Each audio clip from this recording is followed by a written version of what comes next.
ოჯახის სიწმინდისა და მშობლების პატივისცემის დღე მასშტაბურად აღნიშნეს კახეთშიც. თელავში ღვთისმშობლის სახელობის ეკლესიაში აღევლინა პარაკლისის შემდეგ გაიმართა მსვლელობა ერეკლე მეორის ძეგლის მიმართულებით. მრევლთან ერთად მას შეუერთდნენ რეგიონის ეპარქიებიდან სასულიერო პირები, საქართველოს პარლამენტის წევრები, სახელმწიფო ერწმუნებული კახეთის მხარეში და ადგილობრივი ხელისუფლების წარმომადგენლები. დამსწრე საზოგადოებას სიტყვით მიმართეს ღმრთელ მსახურებმა.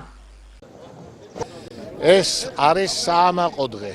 ეს არის დღე, როცა ჩვენ შეგვიძლია ჩვენი ქმედებით, ჩვენი აქტივობით უთხრათ ჩვენ ხალხს, რომ უწმინდესი პატრიარქი ნეტარხსენებული და განსვენებული ილია მეორის მიერ დატოვებული კურთხევა იცოცხლებს და მუდმივად შესრულდება.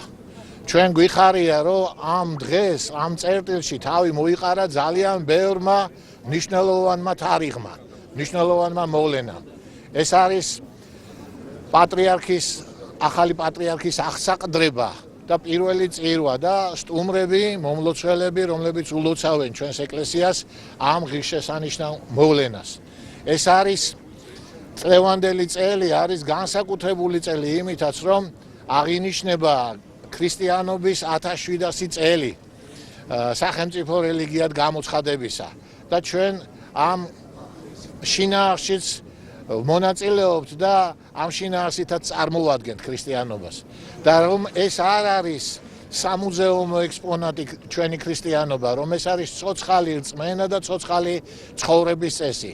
ამას ვამტკიცებთ. ყველა ოჯახისთვის ძალიან მნიშვნელოვანია, მით უმეტეს ახალი თაობისთვის, სწორედაც უნდა იცოდნენ ოჯახის სიწმინდე სამხელო მნიშვნელობა აქვს და რაოდენ დიდი ძალა აქვს ოჯახს.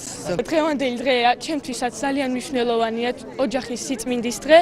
ყოველ წელს მოვდივარ ხოლმე ჩემ ოჯახთან ერთად და აღნიშნავთ აქ მსვლელობასაც ვესწრები, ეკლესიაში სანთელსაც ვანდებთ, ამდენად ჩემი მეგობრებიც წამოვიყვანე და მოკლედ ეს დღე ჩემთვის ძალიან მნიშვნელოვანია.